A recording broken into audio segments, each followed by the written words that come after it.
Hello, how are we doing today? Welcome to this little yapping video. And you know, the Animal Crossing addiction, the yearly addiction that I have, has kicked in full gear, so here we are. You know, I'm doing something really mundane right now. I am actually villager hunting, because Bob... Dude, get out of here, man. Bob... Bro, get out of here, man. Come on, leave. So Bob actually is leaving my island, which is a very popular villager. But what I'm looking for is this guy. The reason why is because, you know, I have some plans for him. I think it would fit my island pretty well. So yeah, here's my island, Dream Coast. It's the one and only island I've ever had in Animal Crossing. And as you can see, it's quite laggy because, you know, I like to do a bunch of items and this game is not very well optimized. But we're not here for an island tour. I'm probably gonna do that another time when my island is done because it's not done. But yeah, if we jump over here to the airport, we will start hunting and I'll start yapping. You know, the topics I'll cover in this video is mostly about burnout and mental health, mostly. So yeah, this is gonna be a long one. Put it on in the background while you do something else or, you know, grab a drink, a snack, sit down and listen. 'Cause let the yapping begin. So, for me to start, I gotta rewind the clock to like late 2023. So, a little over a year ago. Let's say like 1.5 years ago or something. What the fuck are you? Get out of here. But yeah, rewind the clock to like late 2023. Because that is when I actually started to get burnt out on doing YouTube videos. You know, I did this Let's Play series on Bombrush Cyberpunk, which I think is a very fun game and a very good game. But the issue is that I'm a fucking perfectionist, and I wanted these videos to be really good. So they spent so much fucking time in the editing oven, you know? Because I wanted to release those videos basically weekly. The problem with that is, you know, to do that, you gotta be actually dedicated and stuff. And I'm not that guy, simply. Like doing YouTube and all this stuff, it's a tall order. Like, it's very difficult to like do consistently. But yeah, with the Bombrush Cyberpunk videos, I was not planning to make that a Let's Play. It just kind of happened. Where's this villager? Hello? Ew, what the fuck? Because I enjoyed the game so much when I was playing, I wanted to make videos out of it. But the problem with that was that, you know, I sat like this and just kind of talked kind of very low key and just... When the game got exciting, I obviously got excited, but they were kind of far in between those moments. So what I decided to do was that I basically redid probably like in the first 2 episodes, especially in episode 1, I probably redid like 80% of the voiceover, you know? And in episode 2 it was less. But yeah, that alone was so much fucking work, and then I decided to do this stupid fucking thing with the like... If you don't know what Bombrush Cyberpunk is, it's basically Jet Set Radio, where you're this graffiti crew riding around in rollerblades and bikes and skateboards and stuff. And you tag these areas and there's basically crews against each other and you have these like trick battles to decide who's gonna be the winner of the area, kind of. Yo! You! No! Dude! Klaus! I know who you are, bro. No, fate did not bring us together, bro. Fucking take this. No, I don't want to talk to you. No. So this guy, let me do a quick little side note here. This fucking guy, he ruined my life in this game. Let me actually show you, why don't I? If I scroll down all the way to the bottom here, we should see the beginning of Klaus. Yeah, this is when I started the game, you know. Humble beginnings, right? Let me look for a... Is it this video? I think it is.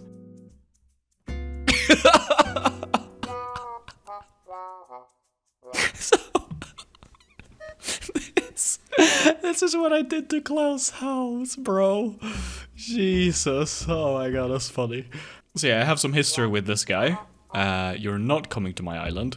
Screw you. Basically what happened with him is that when you plant the campsite in the game, There's one villager who moves into the campsite and visits your island, but that villager doesn't fucking leave until every single slot on the island is, like, taken by somebody else. So this fucking guy, this fucking Klaus man, he was chilling on my island for like 2 weeks. So I felt forced to invite him to my island, and then he stayed for over 2 years.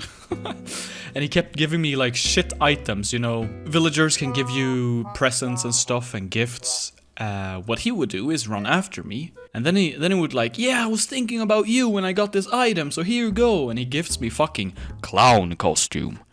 Or like, oh, this item reminded me of you.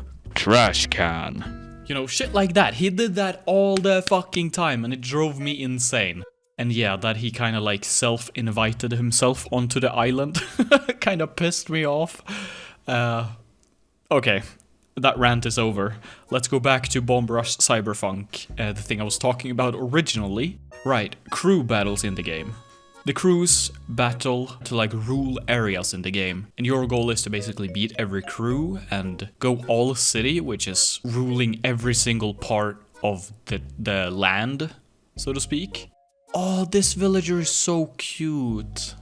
I'm not gonna invite her though. Yeah, so cute. Hello, Sydney. Maybe someday, Sydney. But yeah. These crew battles is basically just a long trick battle where you build up a combo and you do a bunch of tricks. But what I did is that I thought the music in the background that was playing during the crew battles was kind of dog shit. So I wanted to implement my own music, or like add, not my own music, but like add a different song. So I did that. But then I need to mute the game audio, right? So what did I do? I played the game and recorded every single trick audio sound and implemented that into the video so it kind of blended seamlessly, you know? So you didn't really notice the fact that I changed the music. And dude, that was so much work, and that was my biggest fucking regret. And the reason why I'm talking about this game is because I did all of these extra steps to do that Let's Play. It burnt me out heavily, bro, like so heavily, because I was forcing myself, I was putting a arbitrary deadline onto myself all the time, like, oh, I'm gonna release these videos weekly, so I need to like keep up production all the time, but then I am a perfectionist, as I said, and I want everything to be like as good as it can be. It just was such a tall order to do in a very unrealistic deadline, so yeah, I just burnt myself out.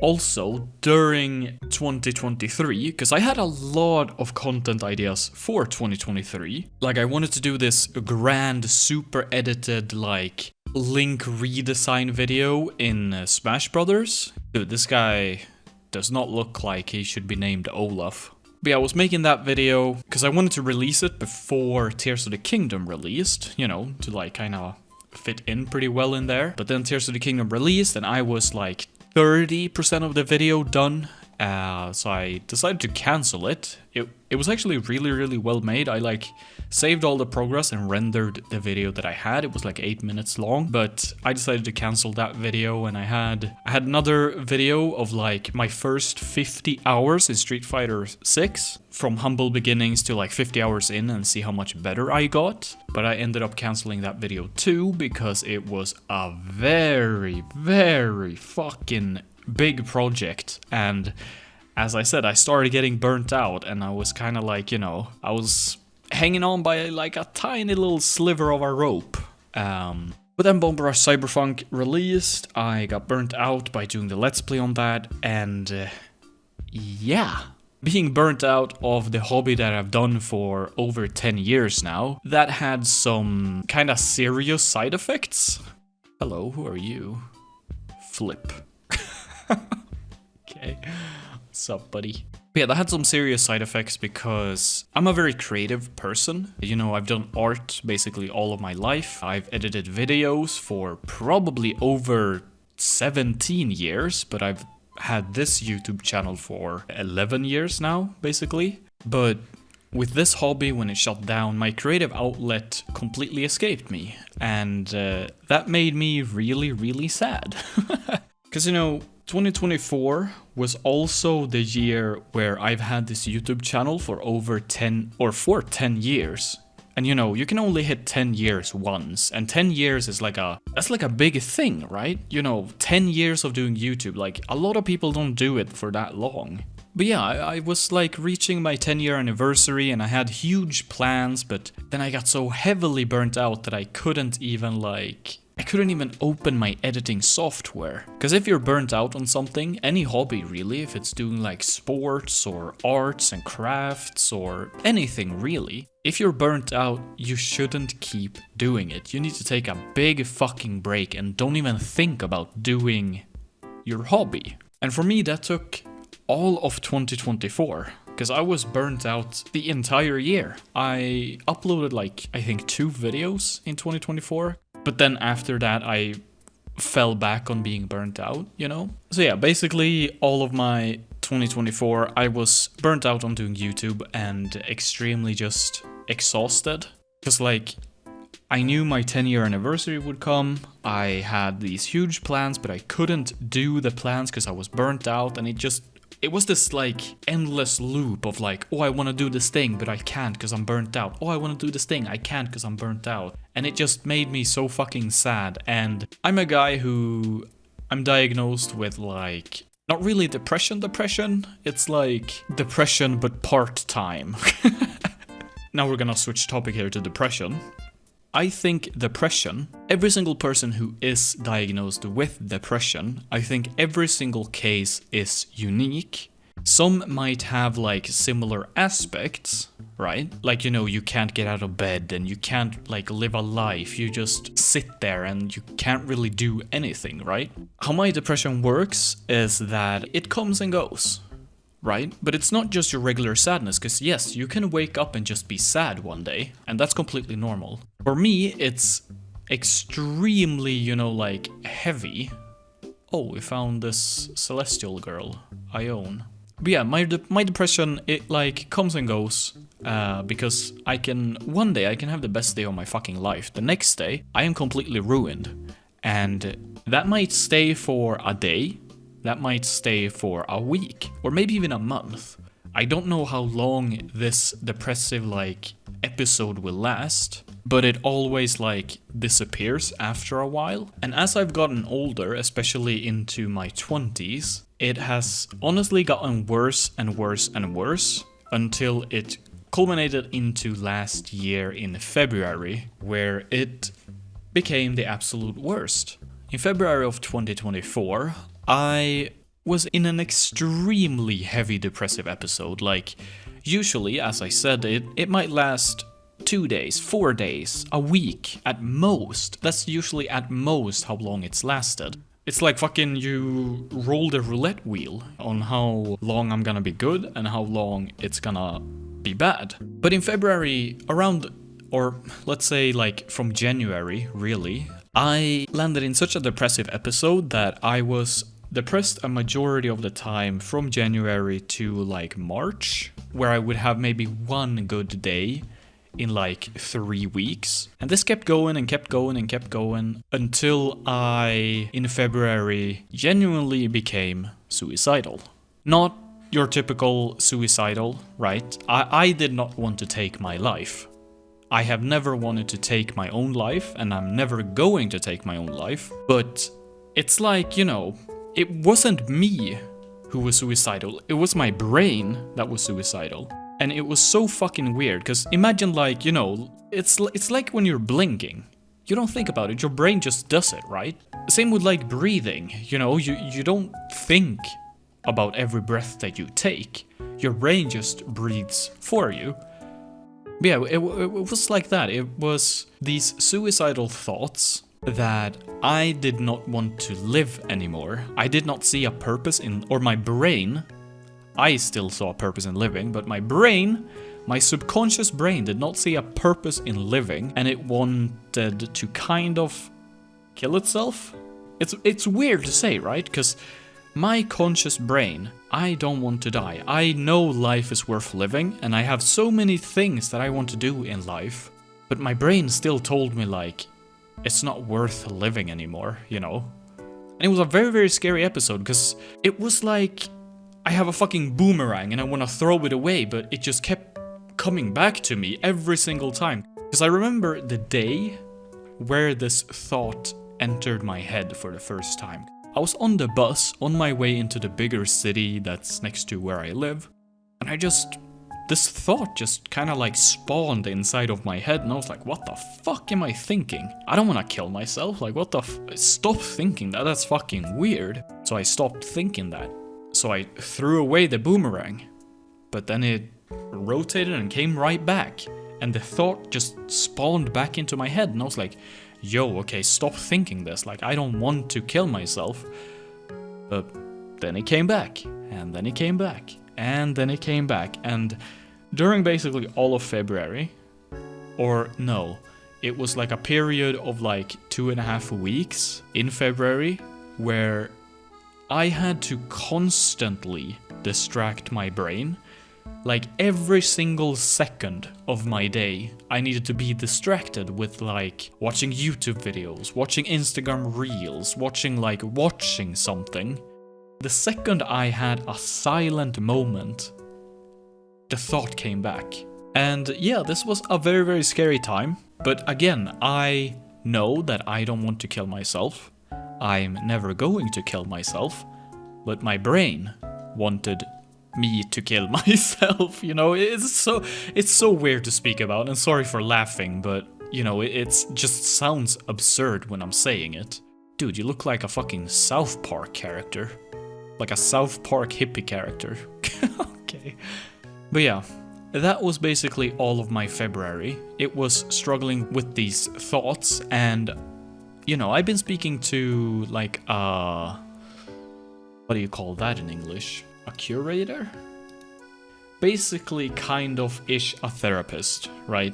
I don't know if curator is the right word, but I was speaking to her about my mental health and my life and everything, from basically my birth all the way to current day, and when I was in this period, she was really, really scared for me. I spoke to her about these thoughts and how scary they were, and you know, she was on the brink of putting me into like the psychiatry, but she realized that, you know, I'm not going to kill myself. It's just my brain like thinking it all the time, but she helped me get antidepressant medicine finally after struggling with this since I was like 14. I finally got antidepressant medicine in 2024, and what that did to me is it stabilized me a lot. We always spoke about how I had these peaks and then I had these deep valleys, right? And that was basically my mood, you know. I would be on top, I would be at this peak for a while, and then it would dip down super hard into like a cliff valley. And yo, what the fuck are you? Ew. Gloria. But yeah, these deep valleys are not as deep anymore. Ever since I started with antidepressant, I've been very, very stabilized. The valleys are definitely, they're never as deep as they were in like February. I still have a bad period every now and then. So yeah, it's not as bad anymore, and I have gotten professional help finally, which is super, super nice.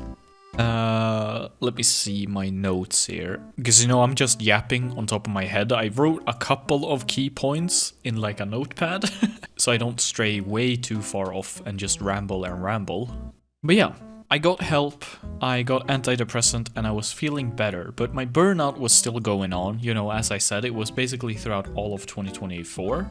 And you know, for the rest of the year, I didn't do too much. My workplace was changing a lot as well during this time, like leadership shifted, and my workplace in general has gone to absolute fucking dog shit from being an amazing work. Yo, what the fuck are you? Fucking piss hippo. But yeah, my workplace used to be amazing. I felt like I would work there basically all of my life if the leadership stayed the same. But the leadership shifted, and you know, the company in general has never performed super well, or well at all, really.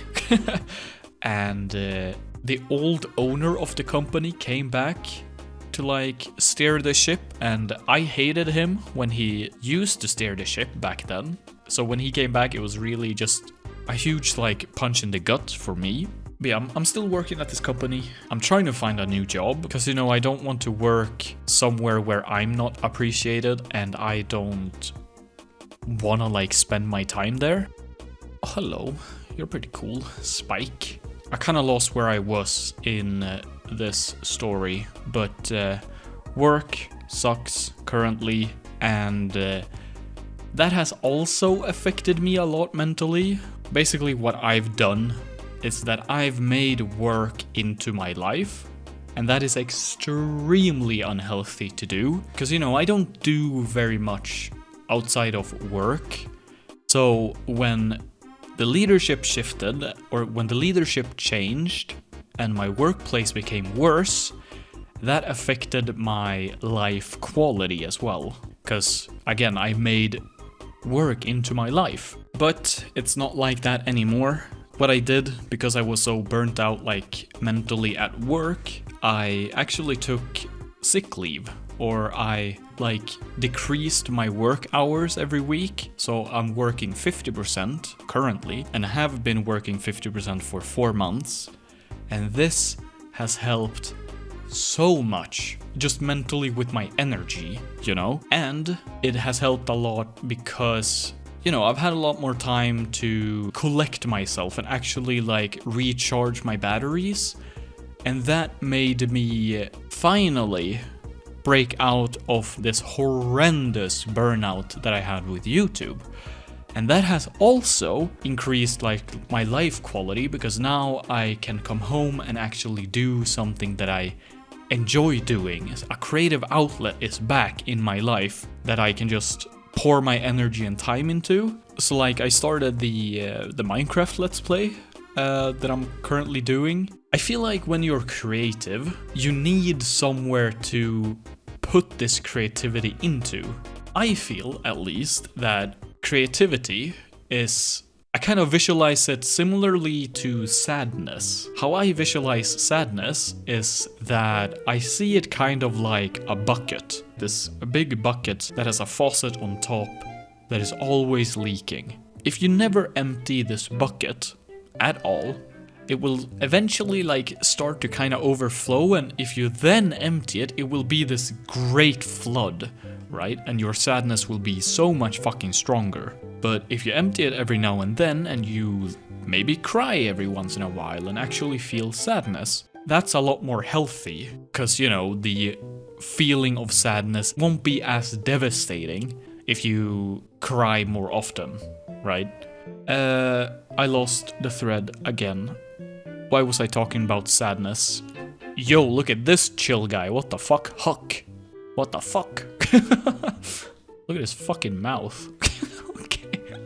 Sadness. Why was I speaking about sadness? How I visualize it, right. But I also visualize creativity similarly, where if you're a creative person, you usually need like a creative outlet in any type of way. If it's like building Legos or doing like clay figures, or like what is it called when you like have yarn and stuff. But if you don't create something, this faucet will leak into the bucket, and you know, you need to empty this bucket every once in a while. Otherwise it becomes like just an annoying feeling, or I don't know how to explain it really. That wasn't a good analogy, I feel, but yeah. The point of that entire little ramble, or what I think the point was, I am happy that I have my creative outlet back in my life, which is doing YouTube videos and doing this. Biscuit, hello. Oh, this guy's cool.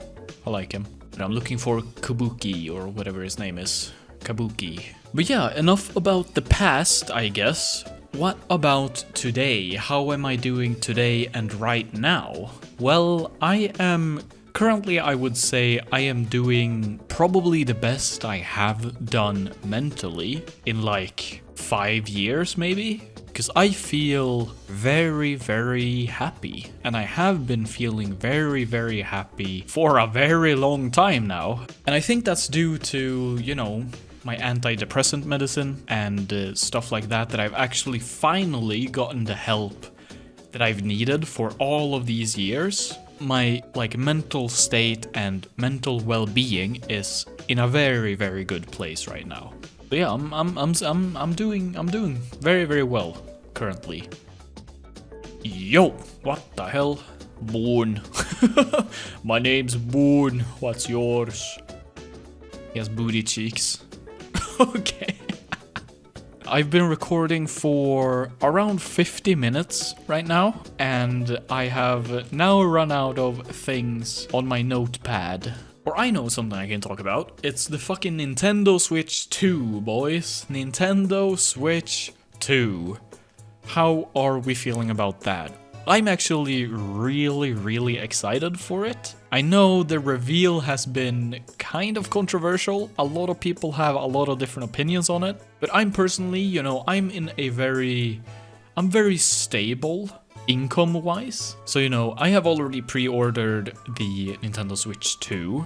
And I am looking forward to Mario Kart World so fucking much. Like, holy shit, I am excited for that fucking game, bro. Oh, I like this villager too.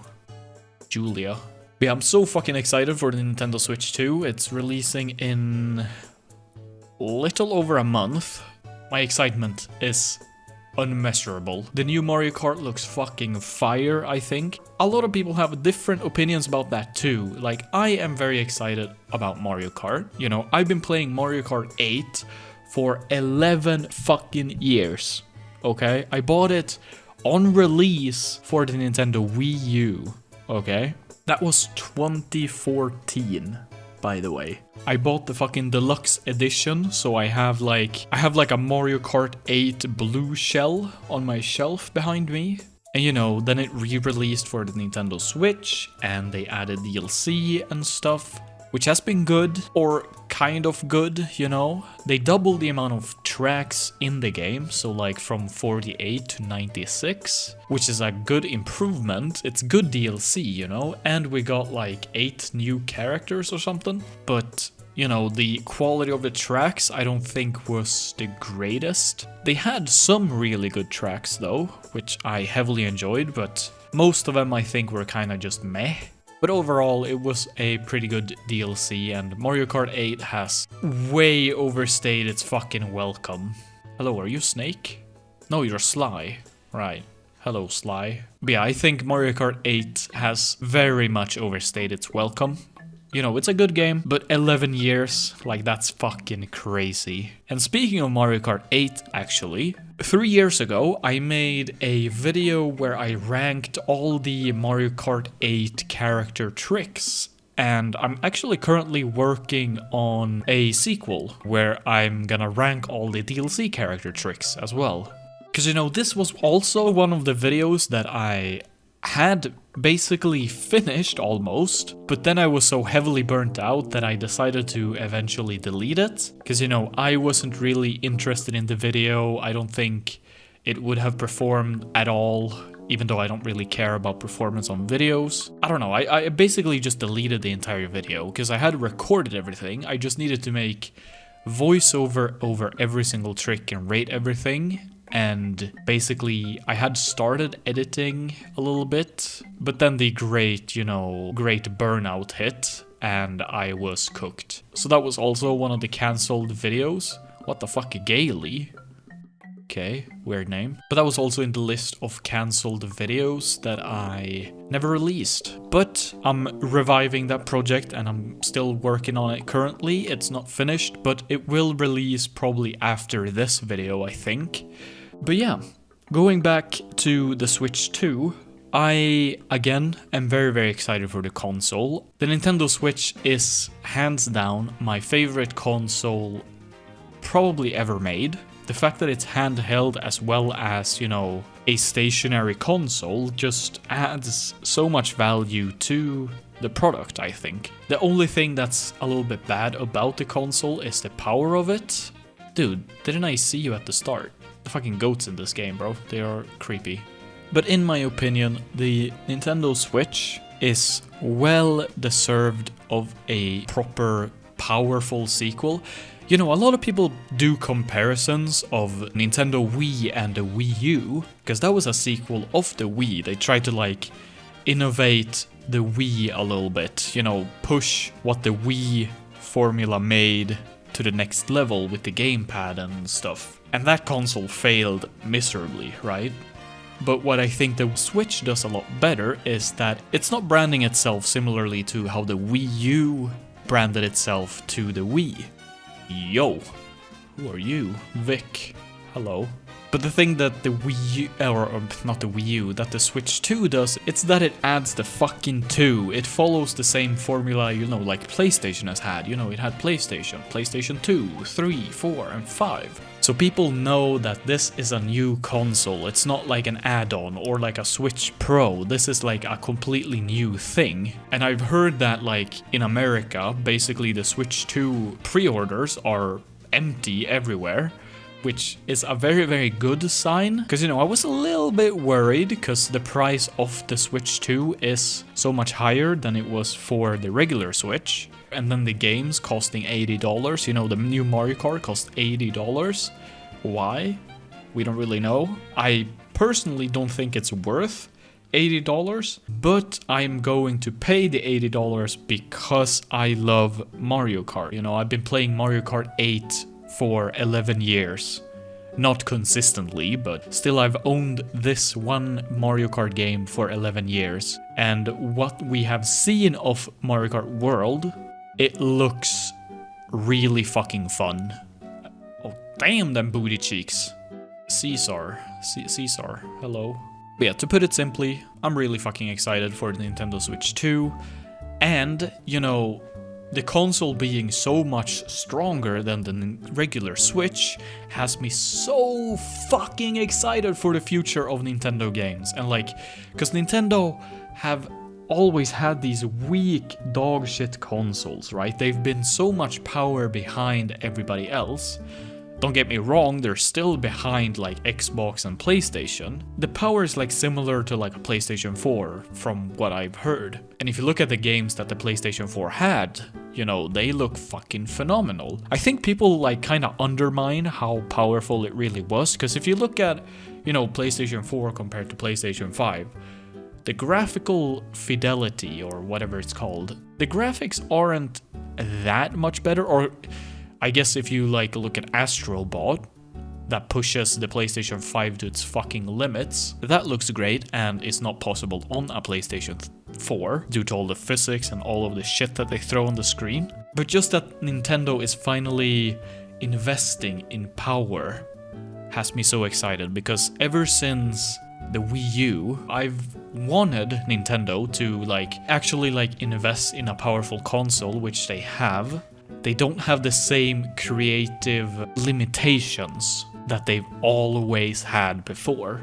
You know, like Breath of the Wild, for example. A wildly ambitious game. Haha, wild, get it, wild. It's a very, very ambitious game. A fully open world game, you know. It was supposed to be for the Wii U, but was the last title released for the Wii U and the release title for the Nintendo Switch. That shit lags, right? Like, you cannot deny that that game is not laggy, right? And then Tears of the Kingdom, I have not played Tears of the Kingdom, so I don't really know how the performance is, if it has improved a lot, because now we've had the Switch for a very long time and techniques and stuff. You know the limitations, so you can optimize your game a lot better. It's been like that with like every single console ever made, right? But the main point, because, you know, as you notice, this video is just me yapping about basically fuck all. I'm just villager hunting and trying to entertain myself, I guess. But yeah, I'm so excited for the future of Nintendo games. I'm also excited that third-party developers actually see the Nintendo Switch 2 as a competent console. He looks cool. Hello, Ken. Like a competent console and actually a market to release their games. How many tickets have I gone through? I don't even know. I have a lot of tickets. I'm mostly doing this because, you know, I'm probably never gonna villager hunt again. Because, you know, I'm very, very late to that party, but I did not know that Animal Crossing had treasure islands. If you don't know what a treasure island is, it's basically somebody who has a hacked Switch or like modified the game where they host like 20 different islands, and then they've put like every single fucking item on the ground. Oh, this dog is so cute, Daisy. Not gonna take her though. But yeah, apparently that's a thing where treasure islands, you can just visit them, pick up whatever items you want, whatever villagers you really want, and just have them. They have like every single villager, every single one is moving out, and you can just invite them to your island. So that's probably how I'm gonna get Kabuki. I don't even know what his name is. Is it Kabuki? Kubuki? What my plan basically is for him to be like a shrine man. I have this left corner on my island where I want it to be like a shrine area, and I want to put him there. And I think it would fit the area just really, really well and be like a shrine keeper guy. When I saw him the first time, I've probably seen him on like mystery islands like this in the past, but I have never liked him before until I developed like a story for one of my villagers.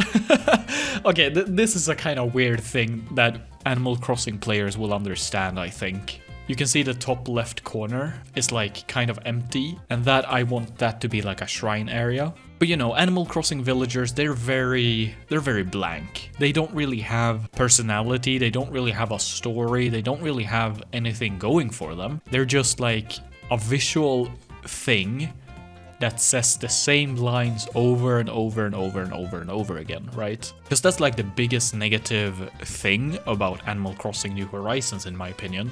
It's the dialogue. Because the dialogue is so like flat and has no like depth to it at all, compared to like other games where, you know, villagers could genuinely beef with each other and like tell you stories and like stuff like that in past Animal Crossing games. But the latest few Animal Crossing games, I think it was like New Leaf or like City Folk or whatever, that started having villagers be like extremely flat in their dialogue. So you kind of have to have a headcanon of how the villagers are. Like I have a headcanon for basically every villager on my island, because I've created this like my own narrative for this villager, right? And Walt is one of my favorites because he has such an interesting design. He looks like a retired kangaroo guy, and he has this like X scar on the side of his face, and you know, he has like this Asian style house, and the inside was like very bamboo-y, so to speak. Oh, this villager is really cute. I don't remember your name.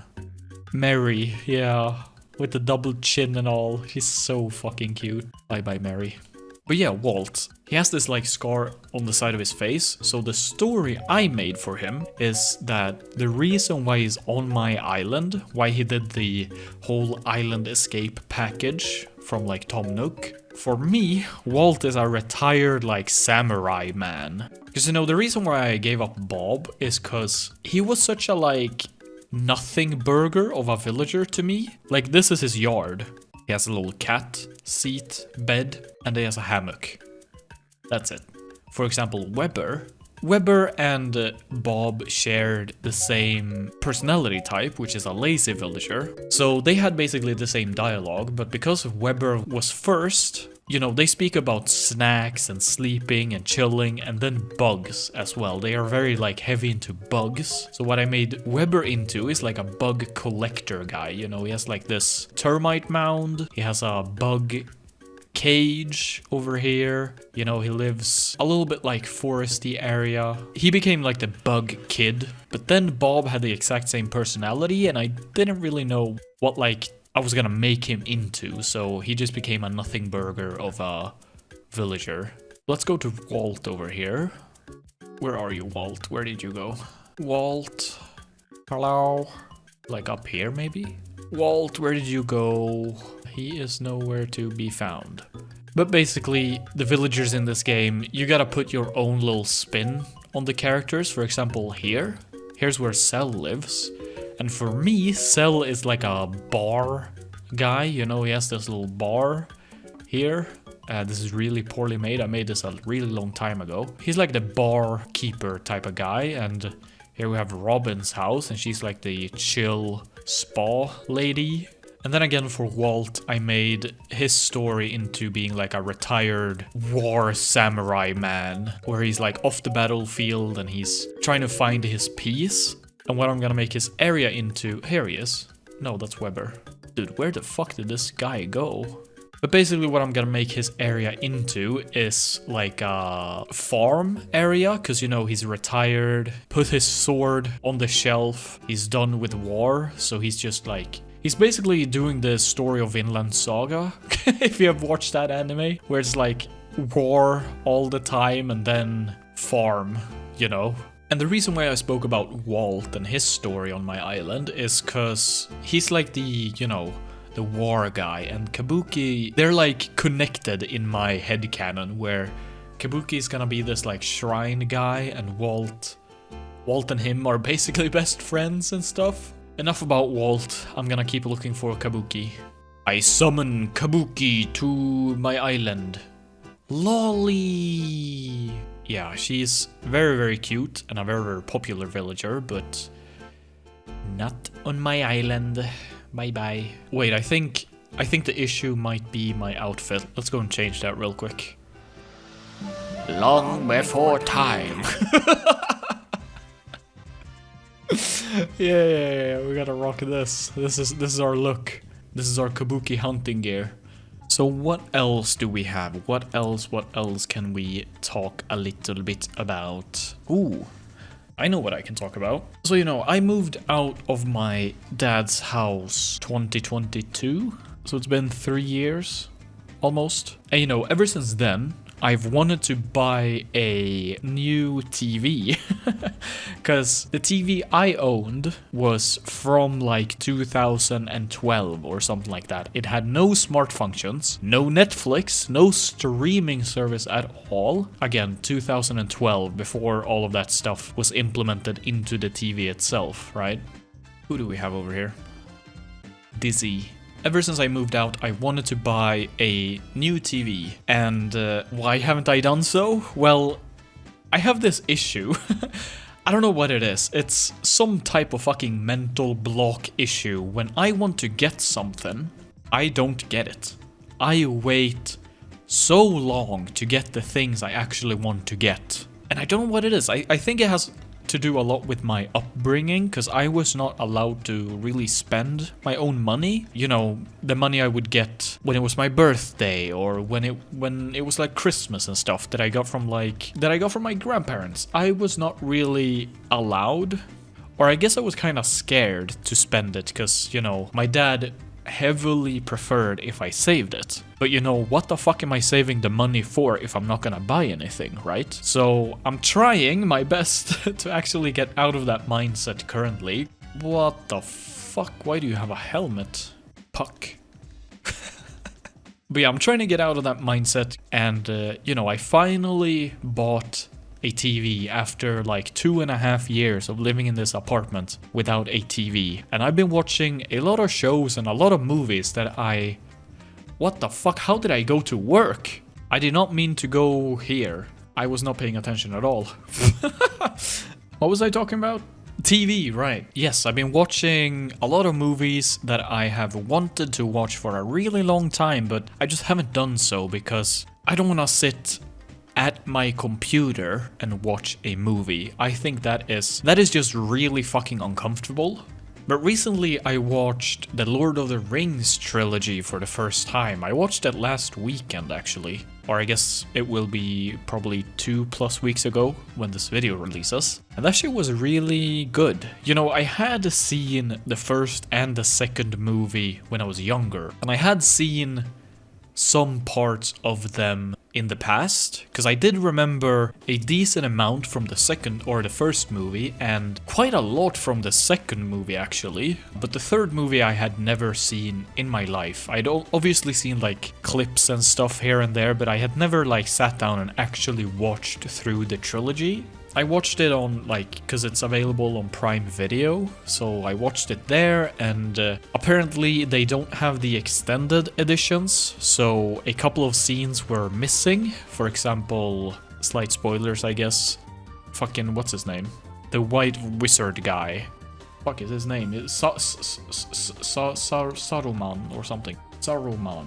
Yes. You know, in the non-extended version, it just like his area gets like raided by these tree people, and that's that. You know, they don't show him actually being defeated, because that scene is for some reason cut from the regular edition and is only available in the extended version, which I think is really fucking weird. But if I were to rate the Lord of the Rings trilogy, I think I would rate it, you know, I think at least my rating is very, very skewed because I didn't watch the extended editions, and the fact that I remember a lot more about the second movie than I did the first, because I actually didn't enjoy the second one as much as I enjoyed the first one. Don't get me wrong, I still enjoyed the second movie. It was a good fucking movie, right? I would rate it like probably like a 7.8 or something like that. It was a good movie. I enjoyed it when I was watching it, but I enjoyed the first movie more and the third movie the most, I think. Yeah, it's a really good trilogy. Like, I can see why it's a cult classic.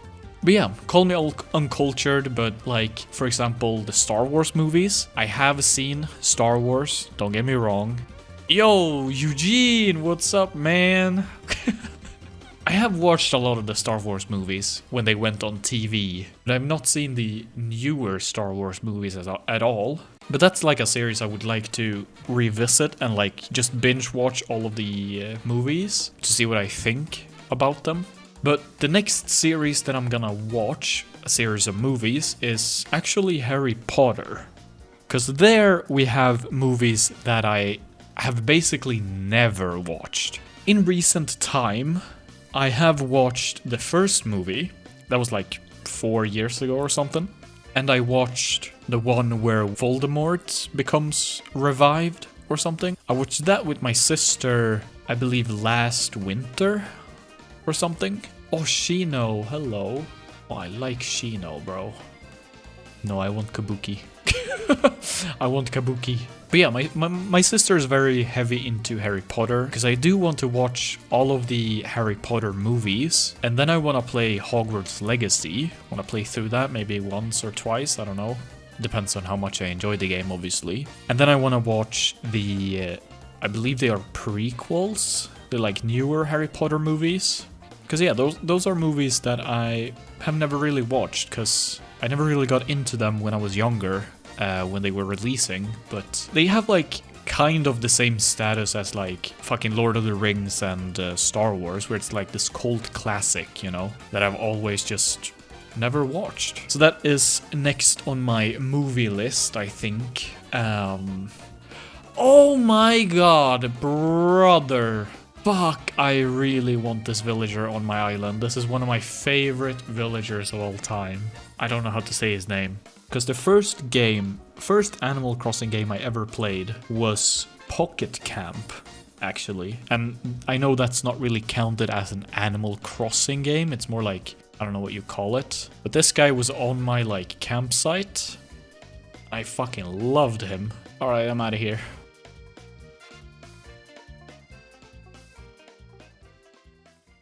I'm gonna check one more island after this, okay? Kabuki? Tony the Tiger, okay. Last one. Absolutely last one. Yo, what the fuck are you? Treasure Island time. Treasure Island. Treasure Island time. Here we go. Kabuki, I'm on my way, brother. This is basically what a Treasure Island looks like. You can see it's just a bunch of items everywhere where you can grab whatever you want. Yo, what the fuck? I've never seen this item before. Siren. I do like the fact that, you know, we've gotten so far in the game that nobody really cares about this anymore. Like, obviously you can still get everything yourself if you want to, but this is just so much more convenient. Like, you never have to craft anything in your life ever again. I believe this is Kabuki. Kabuki! How you doing, man? I've been looking for you. Well, the name's Kabuki. Good to meet ya. How about my island? Yeah. Serious, kiddo? Let's go! Kabuki is ours. Let's fucking go, Kabuki. Look at him, he's so cool. So if you enjoyed the video, I hope you'll leave a like. The biggest yapping sesh I've ever had, I think. I don't know how long this video is gonna be. Probably like an hour or something, because I'll probably cut out a majority. But yeah, mission accomplished. We eventually got Kabuki. Not with our Nook Miles tickets, but in other ways.